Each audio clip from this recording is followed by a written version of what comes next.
Buenas noches. Comenzamos una nueva semana con esta columna de opinión, nuevamente en este formato en vivo. Saludamos a quienes puedan estar en nuestra sintonía y partimos la semana necesariamente eh, con el balance y la actualización de los datos del coronavirus en el mundo. Eh, a la fecha van aproximadamente 8 millones de contagiados a nivel mundial y cerca de medio billón de muertos.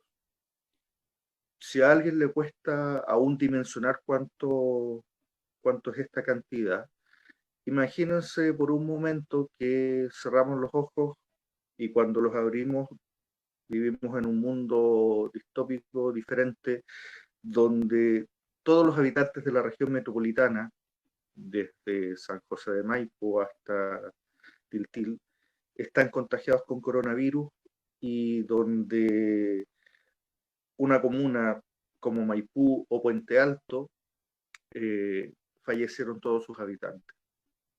Esas son las dimensiones que alcanza la pandemia en la actualidad. En nuestra realidad un poco más local también han ocurrido varias cosas. Una de ellas, bastante importante creo yo, y es que llovió, con lo cual acumulamos cerca de 30 milímetros de agua, lo cual nunca viene mal en medio de una sequía y todo el contexto del cambio climático que enfrentamos. También experimentamos en nuestra comuna de Tiltil la enfermedad de nuestro alcalde, don Nelson Orellana, a quien saludamos desde acá y les deseamos una pronta recuperación. A nivel de país, ocurrieron algunos hechos como que el gobierno decretó cuarentena prácticamente total en toda la región metropolitana y eso por fin alcanzó a la localidad a la comuna de Tiltil, que era una medida que mucha gente estaba solicitando. Se agregaron también cuarentenas en la quinta región, particularmente en las ciudades de Viña del Mar y Valparaíso. Y en uno de los aspectos más relevantes y más comentados de esta semana que pasó recién, es el cambio de gabinete particularmente en el Ministerio de Salud, cabeza de la lucha contra la pandemia, a cargo hasta ese momento de Jaime Mañalich, y que asume en esa cartera el doctor Enrique París, que era un nombre que venía sonando desde hacía bastante tiempo. Un cambio de gabinete que, según los primeros análisis, no pasaría de una cuestión más profunda que un cambio de nombre. Si hay que mencionar algo del doctor Enrique París, mencionamos una cuestión obvia, fue parte del primer gobierno de Sebastián Piñera y es partidario de este gobierno también.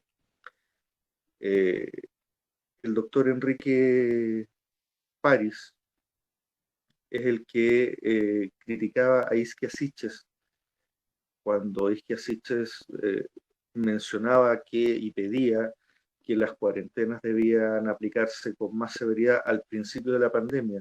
Y su crítica era que ella no representaba a los médicos de Chile, puesto que no todos los médicos estaban inscritos en el colegio médico. Argumento bastante simplista y entendiendo que si Isquia Siches no tenía validez porque no representaba a todos los médicos, eh, son los mismos médicos que el mismo doctor Enrique París representaba cuando era presidente del colegio médico. Más allá de eso, y en otro anuncio que pareciera ser de una relevancia o debiese ser de una relevancia mayor, el gobierno anuncia un acuerdo nacional y llama a un acuerdo nacional, ¿no? Cuyas bases se habrían definido en reuniones entre el gobierno y partidos políticos de gobierno, evidentemente, y también algunos partidos de oposición. ¿Y por qué menciono esto? Porque finalmente este acuerdo gestado y cocinado entre algunas fuerzas políticas se plantea hoy al país como la fórmula para actuar y viene de la mano de un llamado a la unidad y a no discutir. ¿Cuál es el problema de todo esto? Y entramos acá en materia, que finalmente desde la semana pasada a ahora tenemos además una muestra evidente de que el gobierno miente. El gobierno mintió, mintió descaradamente, evaluaciones más, evaluaciones menos, excusas más, excusas menos, si fue un cambio de metodología, si quien estaba equivocado era la Organización Mundial de la Salud, pero lo cierto es que el gobierno mintió. Y esto quedó a la luz gracias al reportaje de CIPER Chile, que expuso el hecho de que el Departamento de Estadística e Información en Salud del Ministerio de Salud de Chile, mientras que en el país informaba hasta el viernes pasado, hasta el viernes 12, 2.870 muertes a causa del coronavirus, internacionalmente informaba a la Organización Mundial de la Salud, que es la que lleva el registro a nivel mundial, más de 5.000 muertes por coronavirus. Es decir, internamente se ocultaron más de 2.000 muertes de compatriotas. Y la gravedad de esto, la gravedad que esto trae, es que finalmente le resta aún más credibilidad a un gobierno que ya comenzó la pandemia con una aprobación sumamente baja. Y no siendo suficiente con eso, además entramos en una dinámica donde las medidas complementarias del gobierno tienen que ver con represión. Es decir, paralelamente a aminorar, disminuir, apocar el efecto del coronavirus en la población, particularmente en los fallecimientos, se comienza a acuñar un discurso que da a entender a través de los medios de comunicación tradicionales que la pandemia está costando enfrentarla porque existen muchos porfiados. ¿Quiénes son los porfiados? Bueno, los que salen después de la hora del toque de queda, los que intentan torcer un poco la mano del espíritu que tienen los permisos, los que finalmente salen a trabajar igual sin permiso temporal, sin salvoconducto. Y este discurso viene a generar una distinción moral, ¿no? Recordemos que la moral, finalmente, el objetivo de ella es distinguir entre lo bueno y lo malo.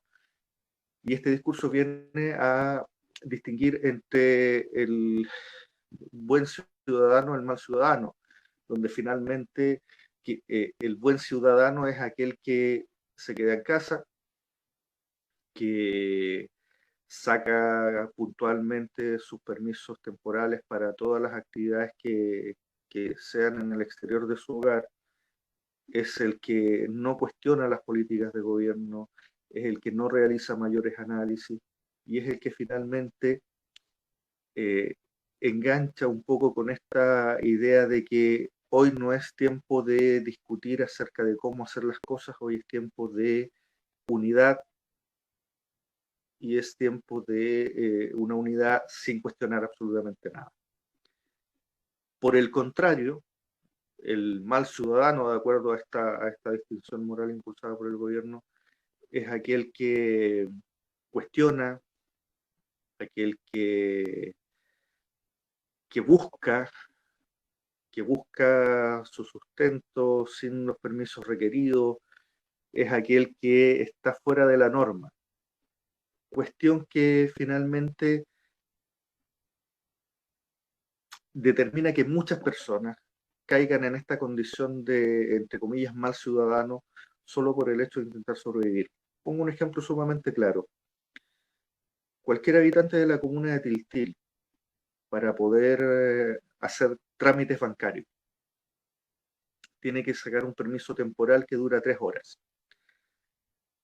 Nosotros que vivimos en esta comuna sabemos que el transporte público demora más que eso. Y finalmente, si uno saca el permiso temporal antes de salir de la casa, este mismo permiso vence antes de que lleguemos a completar el trámite que podíamos hacer. Y eso solo por poner algún ejemplo. Eh, Se han articulado otras estrategias como el cambio en la entrega de los permisos y el cambio en la naturaleza de los permisos. Es decir, los permisos, los salvoconductos que se estaban entregando a empresas para que los trabajadores de esas empresas pudieran continuar con sus labores, van a cambiar su modalidad con el único objetivo de restringir la modalidad de la movilidad, perdón, de esos trabajadores. ¿Cuál es el resultado? Bueno, esos trabajadores no pueden seguir trabajando, valga la redundancia, y eventualmente pueden llegar a perder el sustento para su familia. Cuestión que no es tan extraña si pensamos que existe la famosa ley de protección al empleo que permite los despidos sin mayor justificación, solo argumentando el cese de funciones a partir de la pandemia.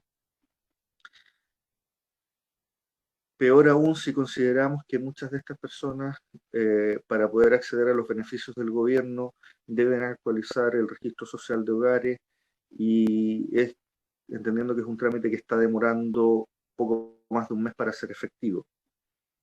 Se han limitado la entrega de los permisos para trabajar y para circular por la ciudad a los medios de comunicación alternativos, aquellos que no tienen iniciación de actividades en el servicio de impuestos internos, con lo cual básicamente la comunicación y la entrega y transmisión de información queda en manos de los grandes conglomerados radiales y televisivos, que dicho sea de paso también adhieren bastante a un sesgo comunicacional que aborda ciertos temas y de ninguna manera aborda otros. El problema con esto, y es lo que está detrás de este discurso de que la pandemia la enfrentamos todos juntos, que no es tiempo de discutir, que no es tiempo de debatir y solo es tiempo de la unidad, es que no somos todos iguales. No todos enfrentamos la pandemia en las mismas condiciones, no todos podemos acceder con la misma facilidad a la ayuda gubernamental o a mantener nuestro sustento. Lo que finalmente hace avisorar que en un futuro cercano, cuando comienza a terminar la pandemia, cuando baje el pic, cuando baje el número de contagios y de muertos y se vuelvan a retomar las actividades, los sectores más golpeados van a ser la clase media, los pequeños empresarios, emprendedores informales, y por emprendedores me refiero no a personas que tengan una empresa completamente formalizada y que tengan un cierto nivel de facturación mensual. Por emprendedores me refiero a las personas naturales que complementan sus ingresos mensualmente con ventas por internet de joyas, ropa, zapatos.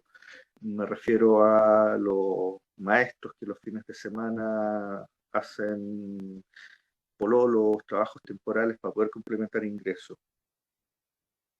Y estos sectores se van a ver más golpeados porque finalmente, y de acuerdo a la evidencia que hemos visto en esta semana, es sumamente complejo poner expectativas y poder creer cuando el gobierno nos dice quédense en casa, estén tranquilos, porque la pandemia la vamos a superar, porque vemos y constatamos semana a semana que el gobierno no dice la verdad.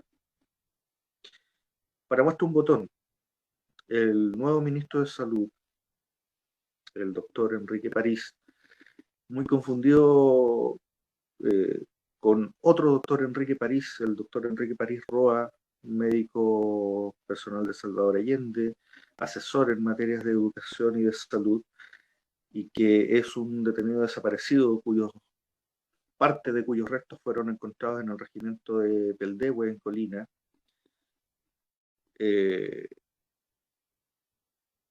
No se llama Enrique París, se llama Óscar Enrique París Mancilla. ¿Por qué razón, motivo o circunstancia se hace llamar Enrique París? No lo sabemos. Esperemos que no nos enteremos con el correr de los días que su intención era justamente confundirse con este otro doctor Enrique París, muy diferente a nuestro actual ministro. Termino esta columna semanal, bueno, agradeciendo el saludo de nuestro amigo Raúl Astorga que nos deja en la transmisión en línea, y recordando que en medio de todas las incertidumbres que podemos tener, hoy más que nunca, debemos reforzar las medidas de autocuidado respecto a la pandemia. Quienes tengan la posibilidad, quienes no tengan la imperiosa necesidad de salir de la casa, no lo hagan. Cuídense, cuiden a su familia, cuiden a sus seres queridos y así ayudemos a cuidarnos entre todos. Buenas noches.